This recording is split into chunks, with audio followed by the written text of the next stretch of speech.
mis hermanos. Bueno, ahora sí. ¿Me escuchan bien? Como siempre digo, ¿me escuchan bien los santos de los últimos bancos? ¿Sí? ¿Me escuchan bien, verdad? Amén. Eso, qué lindo es verlo, hermanos.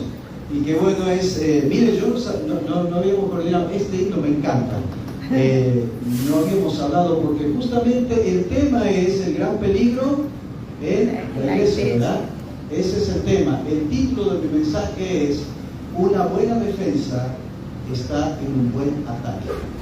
Una buena defensa consiste en un buen ataque. Y eso es que justamente lo que vamos a ver en esta noche, en la voluntad de Dios. Cómo ser un cristiano fiel en combate en contra de la apostasía. Pero miren, es interesante que uno dice apostasía, le tiene temor, le tiene miedo, ¿verdad? No está mal, debemos subestimarlo. Pero miren, nosotros estamos del lado de la victoria. Amén. Miren, ¿quiénes son parte de la iglesia acá? Levanten la mano. Ustedes son la iglesia, a ver, ¿está seguro, verdad? ¿Alguien me puede decir qué es la iglesia o qué significa la palabra iglesia? A ver, alguien que me diga así en una forma sencilla y simple la definición de iglesia. Llamados afuera, convocados afuera, ¿sí? Un grupo, una asamblea. Entonces fuimos convocados por Dios afuera, ¿sí? O fuera de este mundo. Entonces, esos que fuimos convocados somos los que formamos la iglesia. Esta palabrita aparece por primera vez en el Nuevo Testamento en labios de nuestro Señor en Mateo capítulo 16, versículo 18. Ante la confesión de Pedro le dice: edificaré, y sobre esta roca edificaré mi iglesia. Entonces, ¿cómo pasamos a formar parte de esa iglesia? A través entonces de esa convocatoria que Dios nos hace a través del Evangelio de Jesucristo. Y aquí está entonces la iglesia de Cristo. Amén. Amén. ¿Usted es parte de la iglesia de Cristo? Amén. Pongámonos todos de pie. Y una de las cosas que hace la iglesia es que se saluda el uno al otro. Mira el que está a la par, denle un fuerte apretón de mano, dígale que Dios te bendiga, qué bueno que estás aquí en este lugar, es hermoso verte, hágale una sonrisa, mírelo bien, ¿sí? Y denle un fuerte apretón de mano. Ahí, muy bien. Si tienen que cruzarse de asiento también háganlo. Esto es la iglesia del Señor. Muy bien. Ahora sí pueden tomar asiento, que es lo único que hay para tomar. Y siempre digo que es lo único que puedo hacer por los solteros. ¿Sabe por qué? Porque los solteros tienen un propósito, y es entonces encontrar la voluntad de Dios antes que el Señor venga. ¿Sí? Amén. Y después vamos a ser como los ángeles del cielo, ni se casan ni se dan en casamiento. Este es el tiempo. Y sabe que la apostasía es una de las razones por las cuales nosotros nos ponemos contentos. Les quiero explicarles por qué. Porque una de las cosas que Pablo le dice a la iglesia de Tesalónica en su segunda carta, en el capítulo 2, es que el Señor Jesucristo, ¿sí? Y nuestra reunión con Él no se va a producir sin que antes venga la apostasía. Y es interesante que esto tiene que llegar. Y justamente entonces son los tiempos previos, vamos a ver ahí, sí, tiempos en los postreros días, dice el versículo de atrás. De ahí viene el término escatología, los eventos del final, o los sucesos en los últimos tiempos. Entonces la idea es que en estos últimos tiempos justamente va a aparecer esto que se llama la apostasía. Ahora, a la iglesia de Cristo se le dice esto. Y la iglesia de Cristo me encantó ese coro: los he comprado con sangre que yo soy. Hechos capítulo 20, versículo 28, la cual Él ganó con su sangre, dice Pablo, hablándole justamente a los ancianos de Éfeso, donde Timoteo fue enviado para entonces corregir algunas cosas y poner en orden muchas de estas cosas, ¿sí? Entonces fíjese que esta iglesia, justamente la del Señor Jesucristo, aquellos convocados afuera, recibieron sus enseñanzas. En Mateo capítulo 28, versículo 20, el Señor les dice y les da este mandamiento: enseñándoles que guarden todas las cosas que yo os he enseñado. Y aquí yo estoy con vosotros todos los días hasta el fin del mundo. Entonces los apóstoles salieron, y cuando empieza a predicar Pedro, allí en Hechos capítulo 2, dice entonces que una multitud se juntó allí a los apóstoles. Y dice en el capítulo 2, versículo 42, y perseveraban ¿en qué? En la doctrina de los... Fíjense, empezaron a conocer y a perseverar en esa doctrina. ¿Qué es doctrina? Bueno, el conjunto de enseñanzas de un maestro. O sea que todas esas enseñanzas que Jesús le dejó a los apóstoles, ellos comenzaron a transmitir a todos aquellos que comenzaron a formar parte de los convocados por Dios afuera del mundo. En otras palabras, los que se rebelaron y los que le dieron la espalda al mundo para venir entonces al reino de luz, al reino de Cristo, al reino de Dios. Fíjense qué interesante. Y ese fue el mandato para todos y cada uno de aquellos que conocen a Cristo y forman parte de la iglesia. Crecer en la doctrina del Señor Jesucristo. Y a nosotros se nos mandó también eso, hermano querido. Por eso cuando miramos, ¿qué tiene que ver todo esto? Le voy a explicar por qué. Porque esta doctrina, ¿sí?, es lo que forma la iglesia, y este conjunto de enseñanza es totalmente distinta, diferente y contraria a todo el pensamiento de este mundo. Entonces, este mundo es contrario al de Cristo, ¿sí? En 1 de Juan capítulo 5, verso 19, dice que el mundo entero está bajo ¿quién? Bajo el maligno. O sea que el sistema que gobierna este mundo está orquestado y manejado ¿por quién? Por Satanás. Entonces Satanás tiene un plan perfecto. Por eso Pablo dice, así en 2 Corintios capítulo 2, que no ignoramos sus maquinaciones. La palabra maquinación es un plan diseñado y estratégicamente que tiene un principio y que tiene un propósito al final. El mismo propósito que el Señor descubrió en San Juan capítulo 10, verso 10. El ladrón no viene sino para ¿qué? Hurtar, matar y destruir. Obviamente que es eso lo que él busca. Pero escúchenme bien, él está bien organizado. Muchísimas gracias. Él está bien organizado. Por eso es, hermanos queridos, que cuando Pablo le habla a Timoteo en su primera carta, capítulo 4, verso 1, le dice lo siguiente: que en los postreros tiempos muchos apostatarán ¿de qué? De la fe. De la fe. ¿De qué fe? De la fe cristiana. De la fe que dice Judas en el capítulo 1, en un solo capítulo, en el verso 3, esa fe que nosotros debemos, o por la cual debemos, ¿qué dice Judas ahí? Contender ardientemente, hasta llegar a realizar. Porque esa es la fe o la doctrina que recibimos una vez y para siempre. Pero justamente el enemigo de nuestra vida tiene un plan perfecto en donde no está tirando así, ¿verdad?, sus ataques a la ligera, sino que está bien orquestado. Por eso le dice, muchos apostatarán de la fe. Escúchenos y sigue, escuchando a espíritus ¿qué? Engañadores. Y luego ¿cómo termina? Y a doctrinas de... Entonces quiere decir que Satanás tiene una doctrina. Y esa doctrina justamente está llevada por estos demonios. O sea, tiene sus enseñanzas, tiene sus expositores y tiene entonces sus encantamientos. ¿Tú dices su encantamiento? Por eso cuando Pablo le escribe a la iglesia en Galacia dice, ¿quién nos fascinó? ¿Quién nos hechizó para dejar de seguir la verdad del Evangelio y querer seguir un Evangelio diferente?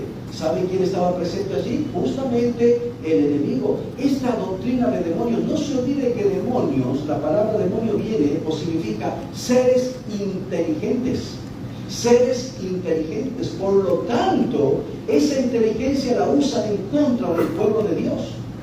¿Por qué? Porque nosotros y cada uno que ha sido convocado por Dios de este sistema y de este mundo para Dios, ¿sí?, le hemos dado la espalda.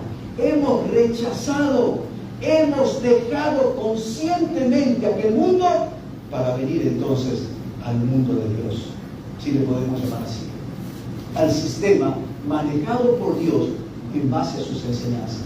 Entonces quiero decirle así, le va a sonar un poco gracioso, pero es así. ¿Sabe que usted y yo para Satanás somos apóstatas? ¿Sí? ¿Me entiende lo que le estoy diciendo? Mírenlo del otro lado. Nosotros estamos queriendo entonces defendernos de la apostasía. Claro, ¿por qué? Porque el enemigo nos odia, porque un día nosotros, al responder al Evangelio de Cristo, ese es el tema de mañana, ¿sabe qué hicimos? le dimos la espalda, porque eso significa el término apostasía, dar la espalda, rechazar y renunciar a algo en que estábamos antes para abrazar otra cosa diferente. Ese es el término apostasía. Entonces nosotros antes estábamos justamente en este sistema de doctrina de parte de Satanás. Esto es lo que Pablo dice en Efesios capítulo 2, versículo 2. Fíjense lo que dice: en los cuales opera, ¿sí? ¿Y dónde opera Satanás? ¿Dónde opera esta doctrina? En los hijos de desobediencia. Entonces, la apostasía es ese sistema de enseñanza, ese sistema de doctrina que surge de las mismas entrañas del infierno y que está entonces controlando todo este sistema. Y es entonces ese tipo de enseñanza que el enemigo quiere meter dentro de la iglesia. Pero esto no es nuevo, esto no es nuevo, porque si apostasía significa caer, darle espalda, rechazar, resistir, desobedecer a lo que un día se abrazó, entonces tenemos que entender que los primeros apóstatas en la historia de la humanidad, en la doctrina de la antropología, justamente fueron Adán y Eva. Pero si vamos más allá, dentro del mundo de los ángeles, Isaías 14, Ezequiel 28, el primer apóstata, ¿quién fue? Satanás. Por eso es entonces que desde ese momento él empieza a maquinar toda esta doctrina, desde que es echado del infierno. Él busca justamente no ser más que Dios, ni mayor que Dios. Él sabe que no lo puede porque es una criatura, pero sí busca ser igual. Por eso le imitan todo. Y en esa imitación él disfraza su mentira con medias verdades que son mentiras completas. Por eso en 2 Corintios capítulo 11, versículos 13 al 15, dice que él se disfraza como y sus ministros, como ministros de justicia. Tenga cuidado. Entonces, ¿qué quiere decir, hermano querido? Fíjese cómo allí empezó. ¿Usted cree que cambió? No. Sigue con su misma táctica, sigue con sus mismas artimañas, sigue con ese conjunto de doctrina que está basado en tres cosas, en tres encantamientos: los deseos de los ojos, los deseos de la carne y la vanagloria de Dios. No ha cambiado. ¿Quieres verlo? Vamos al pasaje que hemos leído, vamos al pasaje que hoy nos toca, 2 Timoteo capítulo 3, para que se dé cuenta cómo estas 19 características, ¿sí?, en la conducta de estos apóstatas, sigue siendo la misma que le presentó a Adán y a Eva, sigue siendo la misma en la cual cayó Israel, y sigue siendo la misma que sigue presentando y que quiere introducir dentro de la iglesia. Por lo tanto, hermano querido, si un buen ataque es una buena defensa, nosotros entonces tenemos que atacar, ¿sí? Perdón, una buena defensa es un buen ataque. Entonces tenemos que atacar la mentira, ¿con qué? Con la verdad. Con la verdad. Y es ahí donde nosotros vamos a ser desafiados en esta noche por el Señor. ¿Por qué, hermanos queridos? Porque básicamente, quiero decirlo así, en 1 Timoteo 4:1 dice que en los posteriores días muchos apostatarán de la fe. Mi pregunta es, ¿quiénes serán esos muchos? ¿Quiénes serán esos muchos? Yo le voy a decir algo. Orando al Señor, mire, esto me desafió mucho a mí. Acabamos de venir de una semana, cerca de 500 niños en la propiedad. Luego tuvimos 400 en la conferencia, muchos jóvenes, y hermano querido, hoy meditando en este pasaje, dice: Señor, aquí está el tema. Usted y yo es muy difícil que apostatemos de la fe. Si a esta altura de nuestras vidas nosotros no hemos formado nuestras convicciones y nuestro carácter que nos ayude a ser a la batalla fiel cristiano, entonces hemos desperdiciado nuestro tiempo en nuestra vida. Pero ¿saben quiénes son el blanco de la apostasía? ¿Quiénes son? Los jóvenes. ¿Saben quiénes son los jóvenes? Sus hijos y mis hijos. ¿Te puedo hacer una pregunta? ¿Tienen tus hijos la misma fe que tú profesas? ¿Creen en lo mismo que tú crees? ¿Abrazan lo mismo que tú abrazas? Por eso, hermano querido, es hora de salir. Miren, cuando yo era chico, no hace mucho tiempo, cantaba un himno sin saber qué significaba. Ese himno que dice, levántate iglesia, sacude el sopor. ¿Qué es el sopor? Venían a mi mente muchas cosas, venía como algún objeto redondo, no sé, voy a hacer una comida, hacer una cama, hacer muchas cosas venían a mi mente. Hasta que un día dije, averigué qué es sopor. ¿Ustedes saben qué es sopor? ¿Qué es sopor? ¿Ah? ¿Qué es? Dígame. Levántate iglesia, sacude el sopor. Estado de sueño. Pesadez. La pereza, la procrastinación que está de tanto de moda. Y eso es lo que Dios quiere, hermano querido, en este tiempo.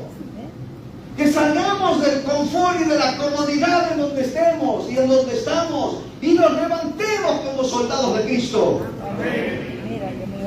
Y empecemos entonces a luchar en contra de esta apostasía que está amenazando no solamente nuestras congregaciones, sino en específico, en forma especial, nuestras propias casas.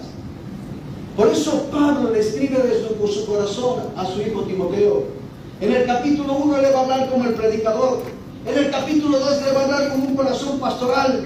En el capítulo 4 le va a hablar como un prisionero que está presto a su encuentro con el Señor. Pero en el capítulo 3 le va a hablar como un profeta, porque mira más adelante y coincide con lo que dice Pedro en el capítulo 1, versículo 19 de su segunda carta, que tenemos la palabra profética más segura, a la cual hacéis bien en estar atentos. Entonces prestemos atención y démonos cuenta que ya estamos viviendo. Esto no es algo que va a venir, ya lo estamos viendo y viviendo. La apostasía está a pleno en el mundo, lo está controlando. ¿Y sabe qué es más interesante? Está dentro de la iglesia. Amén. Mire, dice, porque habrá hombres amadores De sí mismo. Fíjense, y luego dice que tendrán, verso 5, apariencia, pero negarán La eficacia de ella. están en el mundo, no hay ninguna duda, pero están en la iglesia. Apariencia de se congregan, están, no faltan a ninguna reunión, pero es apariencia, es apariencia. Miren, hermanos queridos, yo no sé, hay muchas cosas que muchas veces escucho, recibo, pero es interesante que contaba un hermano que iba en un vuelo, ¿verdad? En un avión y se sentó a la par de una persona. Y cuando llegó el momento del almuerzo, dice que esa persona que estaba a la par, cuando la muchacha de la azafata le ofreció el alimento, le dijo, no, gracias. Entonces aquel hombre lo miró y le dijo, perdón, ¿tiene algún problema de salud? No, dice, estoy ayunando. Ah, qué bueno, dice, entonces usted es cristiano también. Dije, no, dice, perdón, es contrario, soy de la iglesia de Satanás. Y estoy ayunando junto con todos los que formamos la congregación, porque en este mes que se celebra Halloween, estamos ayunando y estamos orando para que más ministros y pastores caigan, para que iglesias se dividan, para que matrimonios se destruyan, para que familia también se casa. Hermanos, ¿sabe por qué también esto? Porque cuando uno ve el accionar de los apóstoles, se da cuenta de que justamente son emisarios del enemigo que entran dentro de la iglesia. Algunas cosas que nos dicen las Escrituras, porque por amor al tiempo, Hechos capítulo 28, versículo 29, versículo 28 y 29, Pablo se está despidiendo de los ancianos, ¿se acuerdan? Sí, y yo sé que después de mi partida, le dice así, entrarán, ¿sí?, en medio de vosotros, y aún se levantarán del medio vuestro, ¿sí?, estos lobos, estos vestidos de oveja. ¿Y qué dice? ¿Cuál es el propósito de ello? Y arrastrarán tras sí, ¿a quién? A los discípulos. Y arrastrarán tras sí a los discípulos. 28. ¿20 cuántos, Alex? 20, 28. 20, 28. Y yo sé que después de mi partida entrarán en medio de vosotros lobos rapaces que no perdonarán al rebaño. Y de entre ustedes mismos se levantarán hombres que hablarán cosas perversas. ¿Cuál es el propósito? Arrastrar tras sí a los discípulos. Ese es uno. Pero sabes, si vas allí a 2 Timoteo capítulo 2, verso 18, ayer Franklin lo leía en su exposición. ¿Se acuerdan? Ayer de dos hombres, Himeneo y Fileto, que a través de sus enseñanzas perversas, gnósticas, diciendo que Cristo ya había resucitado en forma espiritual, no corporal, porque la carne era mala, ¿sí? Entonces, ¿qué hacían? Trastornaban la fe de ¿qué? De muchos. Pero si vas a Judas, si quieres leer sobre los apóstatas y en la descripción perfecta que hace en el capítulo 1 de Judas, versículo 19, ¿qué dice que causan los apóstatas? ¿Qué dice que causan los apóstatas? Fíjense. Que causan divisiones. Divisiones.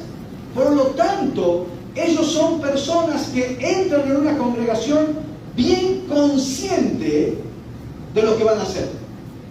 Trastornar, arrastrar, dividir, causar problemas, dificultades. Están entonces con ese propósito. Y quiero aclarar, los apóstatas no son cristianos nacidos de nuevo. No son regenerados. Por eso dice, escuchen lo que dice, 2 Timoteo capítulo 3, dice así, versículo,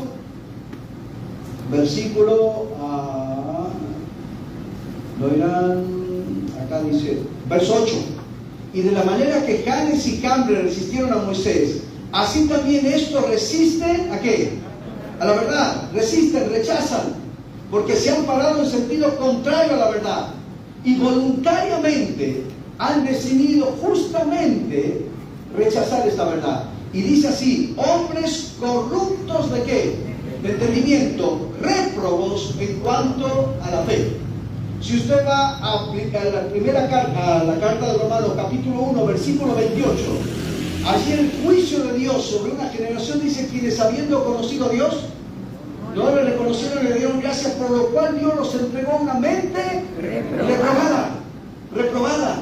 O sea, no pasan el examen de Dios y por lo tanto son réprobos en cuanto a la fe.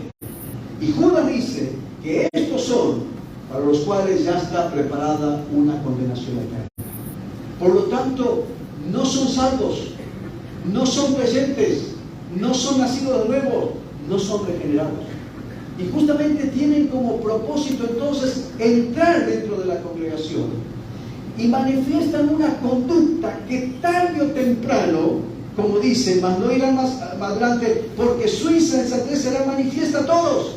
¿Cómo se hace manifiesta esa insensatez? Bueno, por la conducta que Pablo va describiendo en estos hombres.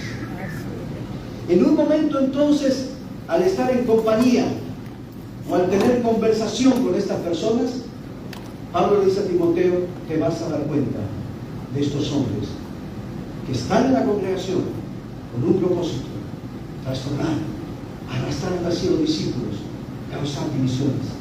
Porque el propósito de estos hombres es igual al que Pablo describe en 2 Corintios capítulo 11, versículo 13. ¿Lo puede leer?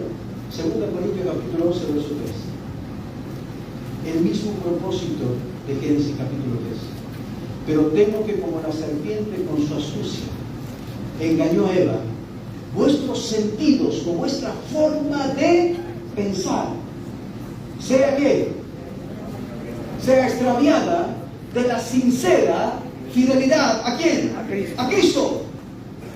Mi fidelidad a Cristo y sus enseñanzas, mi fidelidad a Cristo y su doctrina, mi fidelidad a Cristo en cuanto a todos los aspectos de mi vida que deben estar ordenadas justamente por estas enseñanzas. Por eso yo soy un cristiano, porque sigo a Cristo y sigo las doctrinas, las enseñanzas de Cristo. Pero estos apóstatas entran con una doctrina completamente opuesta, porque viene directamente desde el infierno. Espíritus engañadores y doctrinas de demonios. Pensando en esto, hermano querido, vamos a mirar esta característica. ¿Por qué? Porque un buen ataque, una buena defensa, es un buen ataque. Y es un ataque que yo debo entender, que debo ir con la verdad en contra de estas 19 características. mentirosas de estos hombres, emisarios del enemigo, que están entrando en las iglesias y están causando destrozos. Pero antes de mirar esto, yo les desafío algo. Escúchenme bien. La palabra de Dios es como un espejo, dice Santiago, ¿verdad? ¿Y qué hace un espejo? Refleja lo que Refleja nuestra condición. Nos miramos nosotros mismos. Hermano, mirémonos en esta noche al espejo de la palabra de Dios. Mirémonos sin mirar al que está a la par, al costado, atrás, diciendo que esto es para fulano, esto es para sultano, para mengano, esto es para mí. para Y yo puedo estar siendo, sin darme cuenta, lo voy a decir con mucho temor esto, puedo estar más cerca de ser un apóstol, de ser verdaderamente cristiano. Por eso, la advertencia del apóstol a su hijo Ananías dice, a estos, escuche bien, la palabra evita es, aléjate con horror, aléjate con espanto.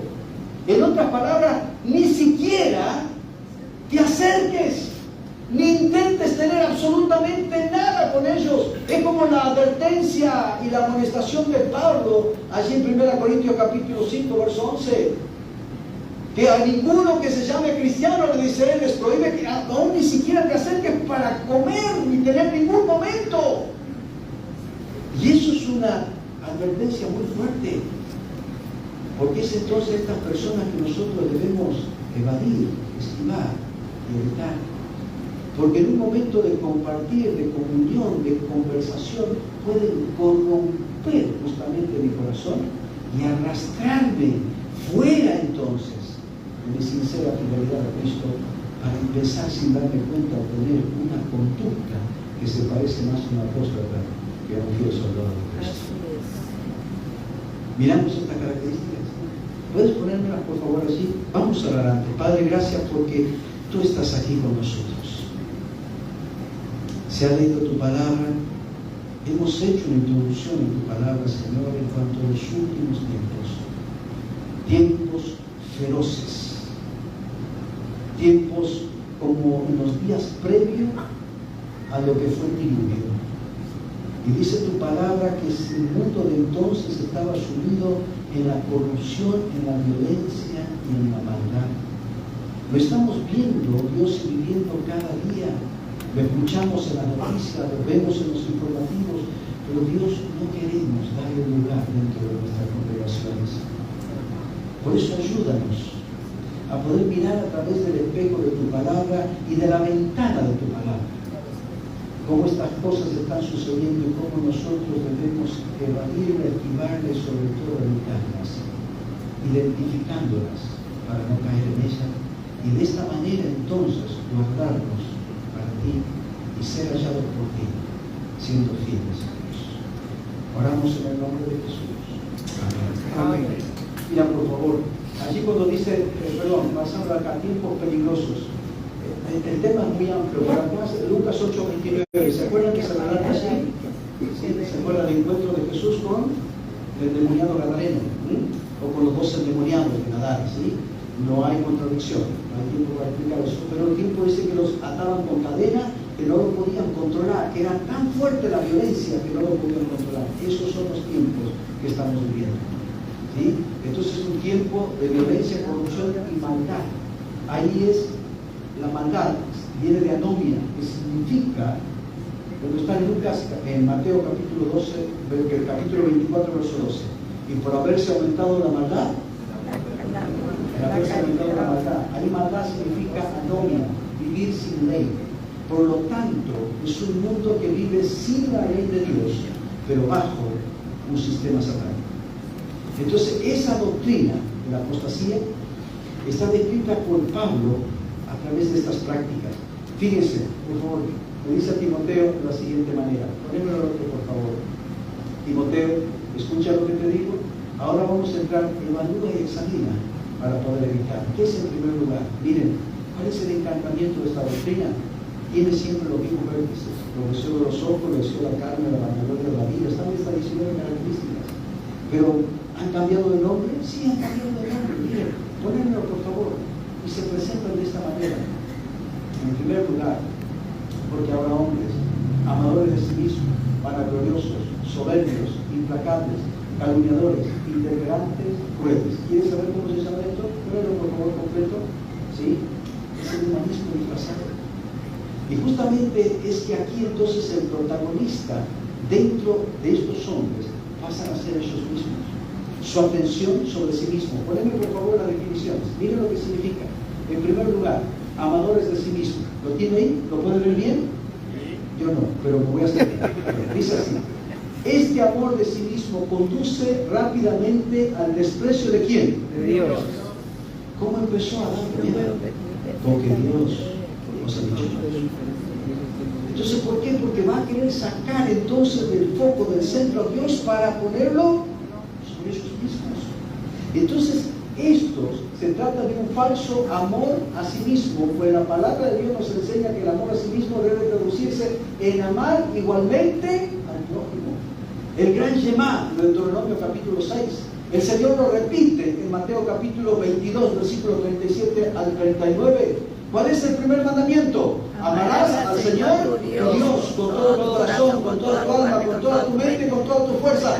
Y el segundo, ¿cuál es? Amarás a tu prójimo como a ti mismo.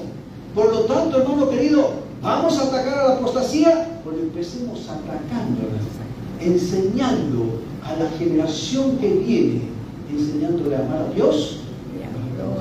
Amén. Amar a Dios. ¿Te puedo hacer una pregunta, hermano querido? ¿Quién es Dios para ti? Siempre decimos que nosotros predicamos no una religión, sino, ¿cómo decimos? A ver, sino una relación con Dios. ¿Es verdad? ¿Tienes una relación con Dios?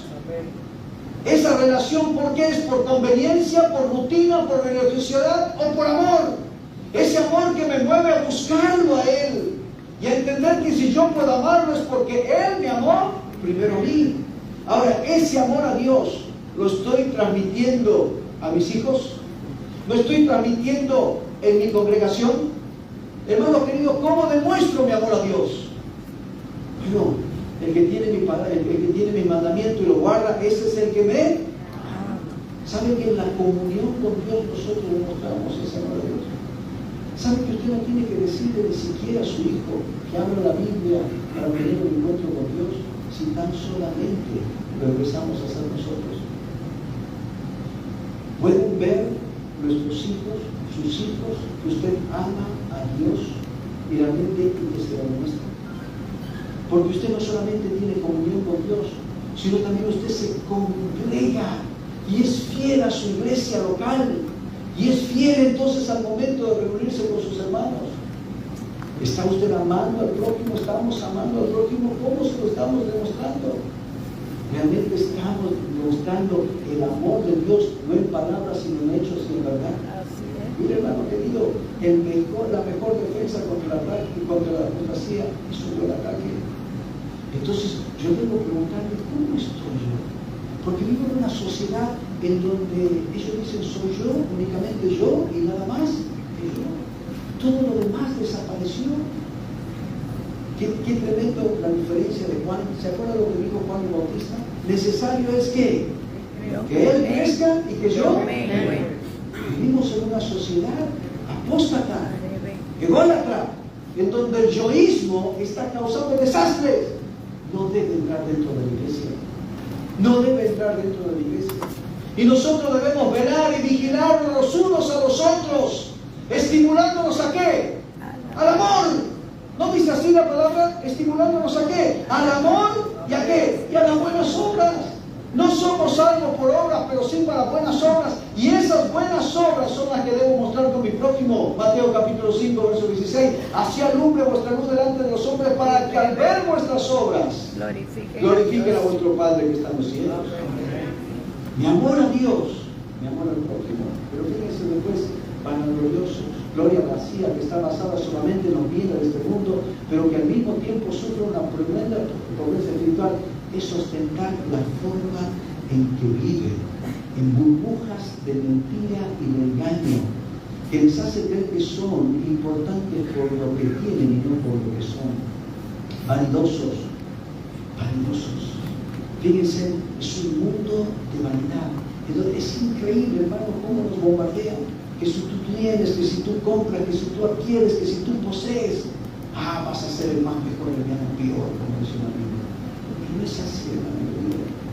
Es el hecho de entender que esa vanidad no me lleva a nada. Que no me lleva a nada.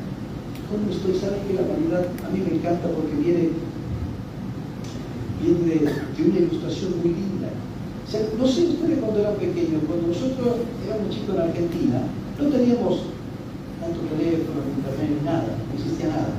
De repente un palo se transformaba en una espada, en una vara, en un montón de cosas. Lo guardábamos, lo cuidábamos.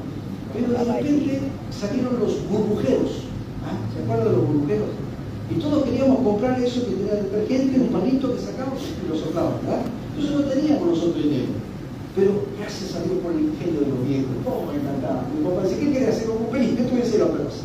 Y agarró, yo le di un vasito de plástico, echó el detergente, agua, sacó una lapicera, le sacó lo de adentro, ¿verdad? Me dijo, ahora mira. El papá se subió. Qué lindo el adentro, el papá dice, y el papá dice, ¿sabes lo que me ahorraste? Pero bueno, vas a hacer eso. Y de repente se acuerda, salía la burbuja. ¿Qué hacíamos nosotros inconscientemente? Salimos corriendo detrás de la burbuja y cuando la queríamos agarrar, esa es la vanidad. Esa es la vanidad. ¿Cuánta gente detrás de las cosas? Porque si lo logro, si lo alcanzo, si lo obtengo, voy a ser mejor, considerado, aceptado, aprobado. Y cuando lo tengo, tú, no consiste en eso. Y tenemos que enseñar que los valores de este mundo son perecederos y pasajeros, pero los valores eternos son imperecederos. Amén. Haceos tesoros, Pero miren, soberbios, altaneros, amigos de aparecer por encima de los demás. Hermano querido, qué tremendo eso. Cuidado.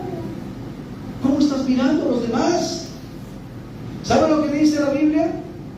Que no debemos tener más alto concepto de sí que el que debemos tener, sino que debemos pensar de nosotros ¿con qué? Con cordura. Y más nos dice, estimando a los demás como superiores. ¿A quién? A nosotros mismos. ¿Te crees mejor que otros? ¿Te crees mejor que otros? Hermano querido, cuidado que eso está llegando a la iglesia. La soberbia es algo que se ve. La soberbia intelectual, la soberbia de conocimiento y de virtud, la soberbia de poder. Porque yo tengo el poder. Entonces, como yo tengo el poder, en la iglesia de Cristo somos todos plenos. No hay ningún laico, usted sabía, ¿verdad? Por eso somos reyes y sacerdotes en el reino de Cristo. Y la única cabeza y piedra angular en la iglesia es Cristo. Cuando usted llega a la iglesia, le digo con mucho respeto, ¿verdad? Se lo digo con mucho respeto.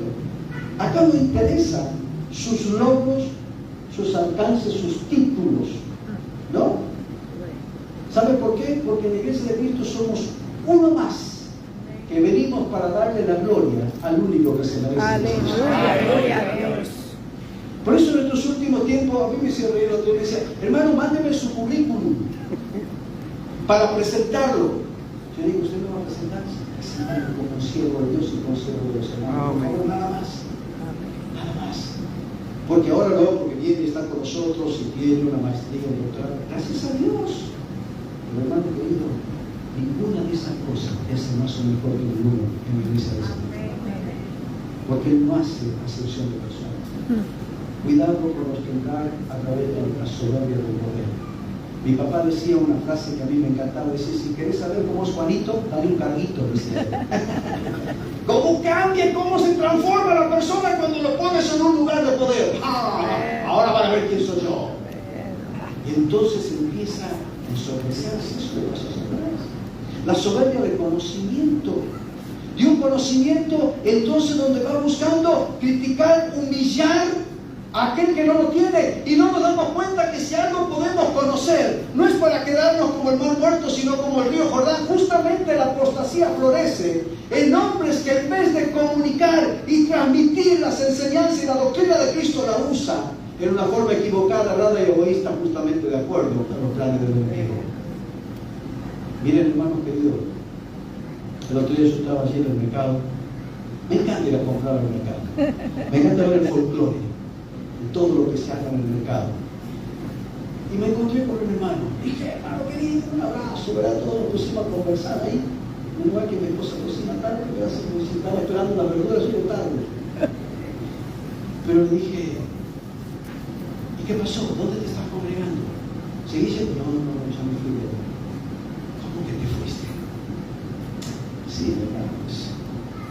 Porque en una reunión de los líderes de la iglesia, yo hice una pregunta concerniente al tema, porque yo me acordé de lo que usted nos enseñó.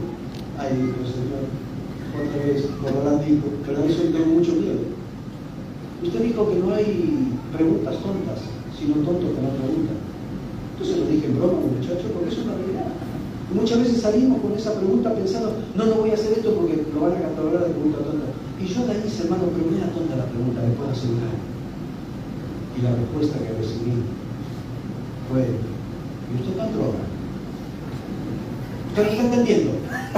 Tan neófito es que usted lo está entendiendo. Delante de todos. Me quebró, me humilló y no me pidió perdón. ¿Sabe, hermano? Hoy veo a muchos hombres y mujeres estudiando la palabra de Dios. Me encanta. Pero no muchos para verificar y para decir. Algunos para hacer prevalecer su punto de vista, para ganar una discusión, para imponerse a otro, no sencillamente para humillar a otros. Cuidado con la soberbia del conocimiento. ¿Y la soberbia de virtud? La soberbia de virtud también. Que si no hace esto, que si no se pone esto, que si se pone aquello, que si hace lo otro, que si deja de hacer, marcan los principios de conducta de vida. Y si no se alinean a su pensamiento, es un hereje, es un publicano, es un pecado. Tengamos cuidado, porque eso es justamente lo que divide, eso es lo que trastorna la fe, eso es lo que arrastra a los discípulos fuera justamente de la iglesia. Rápido, implacables. No se avienen a ninguna conciliación sin misericordia, es lo que ellos dicen, lo que sostienen y punto. No hay tregua, no hay otra oportunidad, no hay otra forma de pero no. Implacables, sin tregua, es esto y punto. Calumniadores, puesto que la honra de los demás no les importa para nada, entonces desacreditan, denigran, hablando de las personas.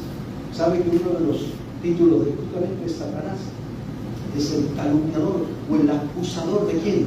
De los creyentes. Él es un calumniador. Alguien que se presenta incluso delante de Dios para hablar de todo lo mal que nos portamos. Pero qué tremendo que estos apóstatas entran dentro de la iglesia. Justamente una de esas conductas es que hablan mal de todos los demás. Y muchas veces podemos caer en eso así. Es sencillamente estar hablando de otras personas que pecan distinto a nosotros. Porque si nos damos cuenta, estamos justamente hablando de otros, pero sin mirar a nosotros. Intemperantes, sin dominio de sí mismo, están a merced de sus bajos instintos. Segundo Timoteo 1:7 dice que Dios nos ha dado espíritu de cobardía, sino de qué? De poder, de amor y de dominio propio. Eso es control mental.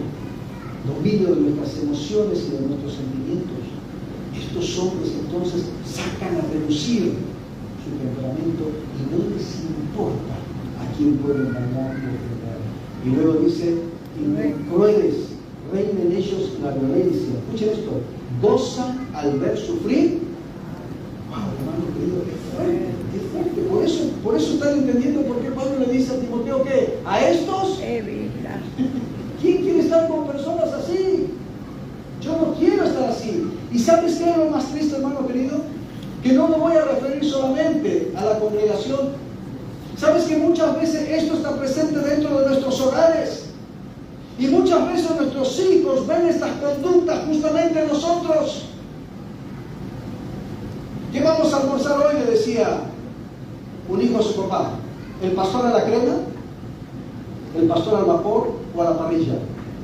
¿Por qué, hijo? Porque todos los días después del mensaje llegas a la casa y empiezas a despedazar al pastor de los hermanos. Qué triste, qué triste. Y que empiezas a hablar como aquel hermano que le decía, ¿y fuiste a la iglesia? Sí. ¿Y viste a fulana de tal? Sí. ¿Y viste el peinado que se hizo? ¿Y viste la ropa que se puso? ¿Y el hermano? ¿Viste el anillo que se compró? ¿Cómo lo ostentaba? Y le dice, no, no lo vi. ¿Cómo que no lo viste? ¿No me dijiste que fuiste a la iglesia? Sí. ¿Y entonces a qué fuiste tú a la iglesia? Muchas veces podemos venir con esa cultura de la iglesia y no nos damos cuenta de que estamos justamente introduciendo sin la necesidad de tus hombres esta doctrina de la apostasía.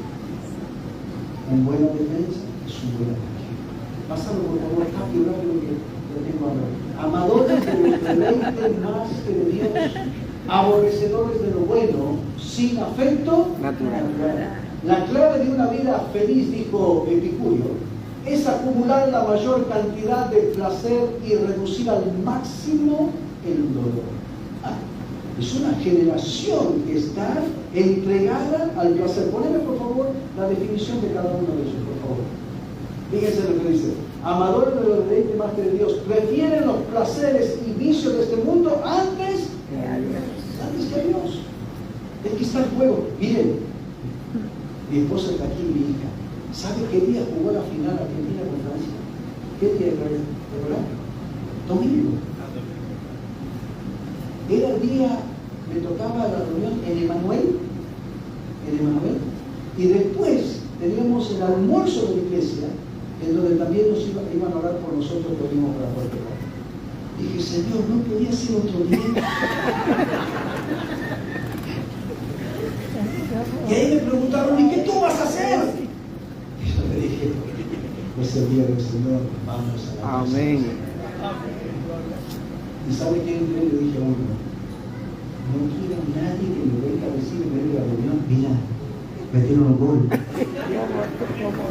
Quiero concentrarme en la reunión. Y le prometo, no oré para que me concentré en la reunión. Pero sabe que podía haber dicho, no, esto es una vez, cada 4 años, el Señor no se va a enojar. ¿Y qué hay? ¿Qué hizo falta de reunión? Hermano, pero qué drástico. Sí, ¿saben por qué? Porque tenemos que volver a ser radicales y drásticos en este punto. Porque el enemigo es así contra nosotros. Porque nosotros no damos soledad. Y aquí vienen amadores de los deleites más que de Dios. Ninguna razón, ninguna excusa, ninguna justificación es mayor para estar en comunión con Dios y con los hermanos. Por eso el congregarse no es una opción, sino un mandamiento. Y cuando yo pongo algo delante de Dios, ese deleite se transforma en un ídolo y paso a ocupar el lugar de Dios. Aborrecedores de lo bueno, amigos únicamente de ellos mismos, son enemigos del bien en cualquiera de sus manifestaciones. No me gusta lo bueno, sino buscan lo malo. Sin afecto, no tienen corazón ni para sus padres, ni para sus hijos, ni para sus amigos. O sea que el amor fideo no existe, no está en sus corazones. Solamente se aman ellos mismos y no tienen ninguna consideración para con su prójimo. Pero pasándolo por favor para terminar, creo que nos falta avaros, traidores, impetuosos, infatuados. Esto es lo que hace la naturaleza. Fíjate por favor, pásamelo, avaros. Qué tremendo lo que dice la palabra de Dios con avaros. ¿Se acuerdan que el Señor dijo, mire, avaros, es decir, amante de la plata? La avaricia es considerada en la Biblia como idolatría, que incluye a los hombres del reino de Cristo y de Dios. El Señor habló varias cosas que debemos guardar. ¿Ustedes se acuerdan? ¿Guardados de qué? ¿Se acuerdan? Sí, no me lo quite, Lucas 12:15. Pero a otra cosa más. ¿Guardados? De la levadura de los fariseos. ¿Guardados de qué más? De los falsos profetas.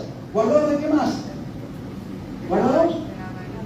De hacer vuestras obras para ser considerados para los hombres. Y luego dijo en Lucas 12:15, ¿guardados? De la avaricia. Guardaos de la avaricia, porque la vida del hombre no consiste, en el versículo, en los bienes de este mundo que sabe que el avaro guarda simplemente para tener. No estoy hablando cuál es la diferencia con el que ahorra. El que ahorra guarda para un propósito, pero el avaro guarda simplemente porque ese es su Dios. Lo guarda, lo atesora, lo ama, lo abraza. Ese es su Dios. Y justamente es el ídolo con quien compite la fidelidad del Señor. ¿Por qué dijo el Señor? No podéis servir a dos señores. Y dice, no podéis servir a Dios y a quién. ¿A las Riquezas. Hermano, ¿cómo estamos? Miren toda la doctrina que vamos viendo. ¿Cuántos jóvenes están aquí? ¿Cuántos de nuestros hijos están aquí? ¿Qué le estamos transmitiendo? ¿La doctrina del mundo? ¿La doctrina de demonios? ¿O la doctrina cristiana? Pablo dice a Timoteo, considera bien, evita esto. Y luego le va a decir, tú has seguido mi doctrina, no dejes de enseñar lo que está conforme a mi doctrina. La avaricia, hermano querido, es un mal que está matando al pueblo de Dios. Hermano querido, 1 Timoteo capítulo 6, nada hemos traído a este mundo, pero si te lo podrías llevar, hermano, creo que te lo llevarías. Ahora la pregunta es, ¿para quién estás guardando? ¿Para quién estás atesorando? ¿Para quién? ¿Para quién? Yo tengo una firme convicción, hermanos queridos, que el tribunal de Cristo no va a ser el cielo en la misma presencia de Dios. Porque en el cielo no va a haber lágrimas, no va a haber llanto, no va a haber dolor. Pero en el tribunal de Cristo sí va a haber llanto y dolor. Ahí se va a ver el heno, madera y hojarasca, oro, plata y piedras preciosas. Vamos a rendir cuenta de nuestra mayoría. Y alguien, hermano, yo no quisiera estar en otro lugar que conmigo. Por eso siempre mi oración es como el sabio del Proverbio 30. No me des riqueza ni pobreza. Manténme del pan necesario. No sea que me sacie, te niegue y diga, ¿quién es Jehová? Lo que siendo pobre urge y blasfeme el nombre de Dios. Que Dios nos ayude, hermanos queridos, a que en la medida que crezcamos en nuestra economía, no crezcamos en nuestro confort y comodidad, sino en nuestra generosidad. Por eso dice el Señor en Hechos capítulo 20, 35, mejor es que dar que recibir. Nunca dejo de darte gracias a Dios por el campamento que tenemos en Maní. ¿Cuántos conocen el campamento de Maní? Cada vez que usted vaya lo va a encontrar más lindo. ¿Cómo se construyó el campamento de Maní? Quiero contarles algo. Porque usted puede pensar, palabra de vida tiene dinero, no tenemos un peso partido al medio. Pero sabe que tenemos a un Dios que es dueño del oro y de la plata y a hombres generosos que aman la obra de Dios. El día que yo llegaba para predicar el campamento, claro, me presentan a mí como bajando de un helicóptero, todo lo que hace la tecnología. Yo dije, muchachos, qué tremendo, ¿cómo lograron conseguir un helicóptero que baja la propiedad? Y ahí me explicó, hay un dentista en Estados Unidos que es uno de los hombres que invierte en la República Dominicana. Él vino en su avión particular hasta las Américas, tiene 87 años, bajó de su avión privado, subió el helicóptero, llegó a la propiedad, miró todo, es el que ofrendó la piscina. En 2 meses se construyó la piscina, 2 meses y medio. Un equipo de tecnología impresionante con disparadores trabajando día y noche porque él dijo, quiero que el campamento esté. No me importa lo que hay que pagar, hacerlo a la piscina. Así que había que hacer la piscina. Hacer gimnasio, techado bien. Gimnasio techado, piscina hecho. Dijo, muy bien. Ahora, ¿qué hacemos? Imagínense a Marcelo temblando, Señor, que digo, tenemos demanda de matrimonios, no podemos operarlo. ¿Por qué no podemos operarlo? Porque no tenemos lugar. Ajá. ¿Y qué nos hace falta? Más espacio. ¿Y por qué no estás comprando una propiedad? ¡Cómprala! Bueno, están vendiendo la parte, cómprala. Y después, ¿qué más necesitamos? Un edificio. Vamos a hacer un edificio. Ya está en marcha. Para 200 matrimonios. Y él dice así, porque cuando yo me vaya, yo no quiero que ningún centavo que el Señor me dio quede sin invertir para la obra de Dios. Para la gloria gloria de Dios en la edificación de su pueblo y en salvación de almas. Yo no lo alcancé a conocer, pero cuando mi amigo me contaba eso, dije, wow, cada vez está más lindo. ¿Saben, hermanos? Pero yo me voy a otro lugar que nosotros tenemos hace años. Y yo digo nosotros, porque yo me siento parte de los templos bíblicos de Costa Norte. Yo soy templo bíblico. Y sufro cuando llego a Madre Vieja. Sufro. Porque yo digo, ¿por qué nuestros jóvenes? ¿Por qué nuestros matrimonios? ¿Por qué nuestras familias no pueden tener un lugar tan hermoso? Cuando hay dentro del pueblo de Dios hombres a los cuales Dios le ha dado, pero muchísimo más de lo que van a poder disfrutar en este mundo. ¿Por qué? Porque nos aferramos justamente a un Dios al cual seguimos adorando y que nos permite adorar a Dios vivo y verdadero. Les dejo ese desafío porque me puse contento el fin de semana pasado cuando me dijeron que ya dieron el primer, ¿cómo se llama? Para la piscina. Me encantaría ver el Madre Vieja de la piscina. Y ya está el auditorio también listo. Terminé. Solo voy a leer: impetuosos, son capaces de exponerse al peligro con tal de alcanzar sus fines egoístas. Traidores, desleales, no creen en la amistad.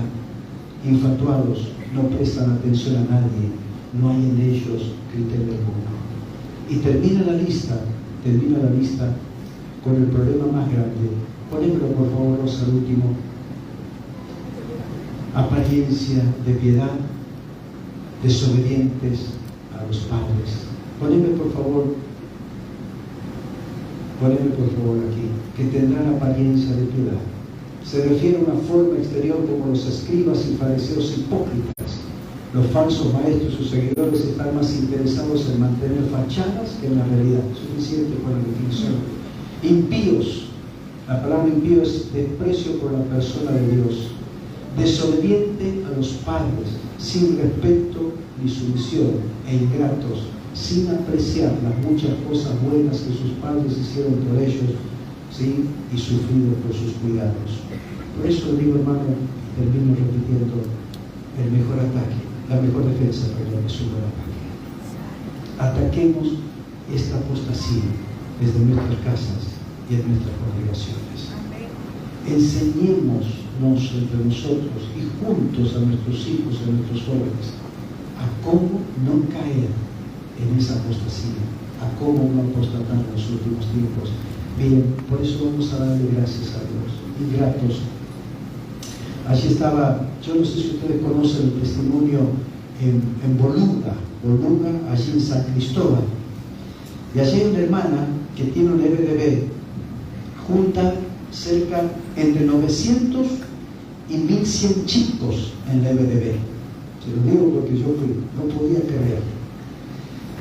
Y de repente, ¿quién lo asiste? Una iglesia americana que viene y trae todos los años útiles escolares. Me dijeron que ahora hasta que padre llora. Así que bueno, no, ya estamos terminando, lo prometo. ¿Sabe qué me tocó? Después de predicar el Evangelio con los niños, miren, un orden, yo no podía creer. Cantaron de una forma increíble, tiene un tinglado. Ella invirtió con su familia, tiene una empresa, invirtió, compró la propiedad, hizo el tinglado, las sillas. Es una hermana que tiene un testimonio tan grande que toda la comunidad la quiere. En un momento le digo, pero hermana, no hay lugar para sentarse. Es verdad. Agarra el teléfono y dice, hola, sí, ¿cómo está usted? Dios la bendiga. Le digo, ¿quién está hablando? Dice, sí, ¿usted me puede prestar unos bancos de la parroquia?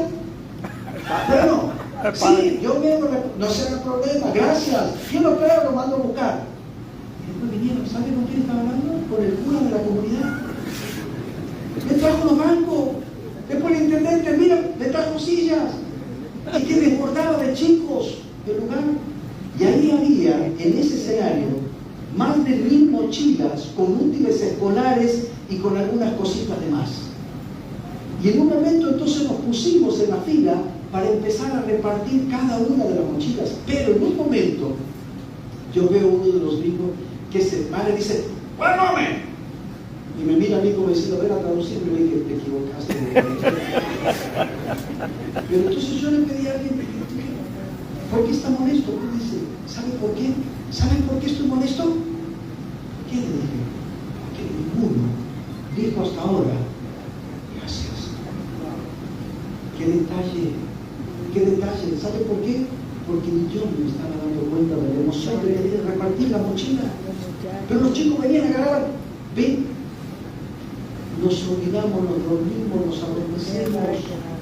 Y esta pelea, si no nos despertamos y la peleamos, la vamos a perder. La vamos a perder en la vida de nuestros jóvenes y de nuestros hijos.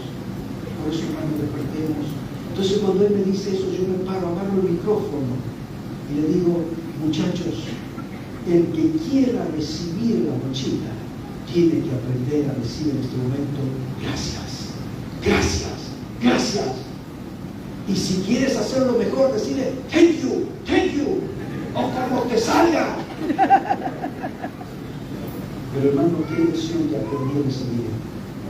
Porque muchas veces nosotros mismos nos olvidamos de ser agradecidos. Por eso, hermanos, salgamos con este desafío. La mejor defensa es un buen ataque. ¿Cómo termina esta parte? Pablo le dice a Timoteo, pero tú has seguido mi doctrina. Tú has seguido mi doctrina. Timoteo, te encarezco delante de Dios, segundo Timoteo 4, que juzgará a los vivos y a los muertos en su manifestación y su reino. Que prediques La palabra. que instes a tiempo, fuera de tiempo, reprende, redarguye, exhorta con toda paciencia y doctrina. Hermano, despertémonos, levantémonos, Amén. levantemos en alto la palabra de Dios, disfrutemos de ver la presencia del Espíritu Santo en nuestra vida y comencemos a atacar en nuestras casas, en nuestras congregaciones, esta apostasía, enseñando y llevando al corazón y a la mente de nuestros hijos, de nuestros jóvenes, de nuestros hermanos, la doctrina de Cristo, la palabra de Dios. Porque la palabra de Dios sigue siendo útil para enseñar, redarguir, corregir e instruir en justicia, con el propósito de que el hombre de Dios sea maduro, enteramente preparado para toda buena obra. Y esta buena obra es para enfrentar los tiempos que estamos viviendo. Inclinemos nuestra cabeza. Hermano querido, hablemos con Dios. Hablemos con Dios. Miren el espejo de la palabra, este peligro latente que está en el mundo y que está presente en la iglesia. Estos hombres, si no han entrado, van a entrar o ya están. Y el propósito de ellos es bien definido. Por eso, hermano querido, debemos identificarlos para evitarlos. Pero tal vez no podemos porque hay tantos que se parecen que no nos dejan distinguir con claridad. Por eso la pregunta es, ¿cómo estamos en estas características? Esta doctrina de demonios, con estas 19 características, no estamos exentos de la misma. Por eso pidamos a Dios que a través de su Santo Espíritu nos examine y nos haga dar cuenta en aquellas cosas que nos estamos alejando para volver a abrazar la sana doctrina. Y no solamente conocerla, como muchos hemos escuchado el desafío de su palabra, sino comunicarla con valor, sin perder el tiempo, con firmeza, sin atemorizarnos, comenzando en nuestras casas y siguiendo nuestra congregación. Gracias, Padre, por esta noche. Gracias por tu palabra. Salimos de este lugar pidiéndote no solamente salgamos impactados y quebrantados por tu palabra, sino convertidos por ella. Amén. Para que podamos, Dios, en este último tiempo, luchar en contra de este peligro. Que cuando tú vengas nos encuentres justamente combatiendo ardientemente por esta fe dada una vez a los santos.